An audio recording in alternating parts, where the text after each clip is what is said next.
আসসালামু আলাইকুম। পল oil park, এটা রাঙামাটি শহরে। খুব সুন্দর একটা পার্ক, পল অয়েল পার্ক। টিকিট বুথগুলা বা এন্ট্রি খুব সুন্দর।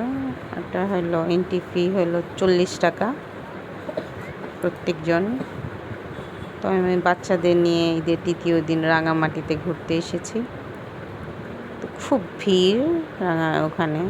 তো ঢুকতেই একটা সুভিনিয়র শপ, এখানে রাঙামাটির বিভিন্ন সুভিনিয়রগুলা, ড্রেস সুভিনিয়রগুলা বিক্রি করছেন।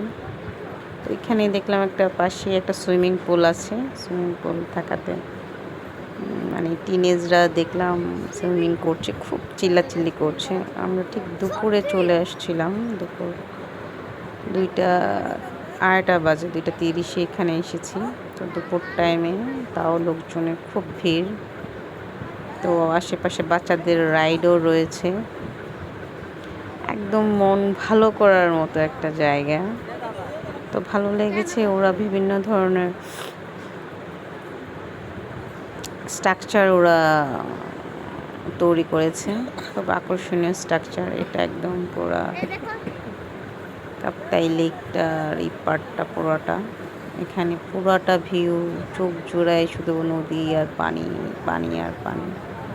আর এই পার্কটাতে সুন্দর করে খুব কালারফুল একটা পার্ক, পল অয়েল পার্ক। এখানে এই যে বলেছিলাম যে কিছু ওরা স্ট্রাকচার করেছে, কিছু মেয়ে, 5টা মেয়ে সুন্দর কলসিকাকে পানি ঢালছে, সবাই ওদের সাথে ছবি উঠাচ্ছে। আমার বড় ছেলে সালেহীন, ও উঠাচ্ছে। তো আমি ফ্যামিলি সহ ওখানে ঘুরতে এসেছিলাম, আমার ননার সাথে সহ সবাই চলে এসেছি। তো ওখানে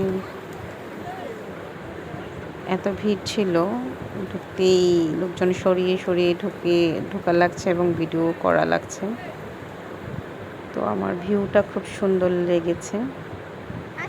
একদম ওখানে একটা গ্যালেন্স পুরোটা ভিউ দেখা যায়, মনোরম একটা মানে স্মুথিং একটা সিনারি। একটু হাঁটছিলাম আর ওই দিকে তাকাচ্ছিলাম, বাচ্চারা ওই পাশের সুইমিং পুলটাতে ওরা সুইমিং করছিল। তো আমার ছেলেরা বলছে যে আম্মু আমিও সুইমিং করব। তো আমার আজকে শিডিউলটা অনেক বেশি লম্বা থাকাতে আমি ওইদিকে যেতে পারি নাই।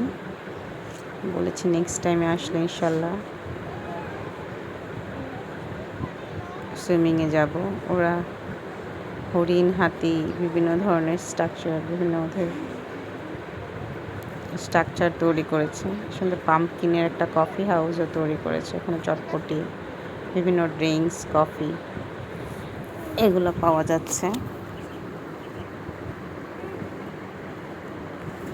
তো পাম্পকিনের শেপ ওরা বিভিন্ন, পুরাটা পার্ক জুড়ে ওরা বিভিন্ন শেপ, বিভিন্ন ধরনের স্ট্রাকচার তৈরি করেছে।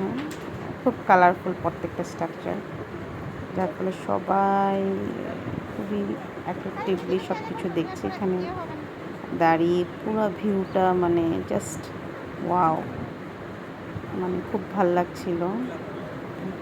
খুব রৌদ্র থাকাতে খুব বেশিক্ষণ রৌদ্রে দাঁড়ানো যাচ্ছিল না, আমি আবার ছায়াতে চলে আসছি।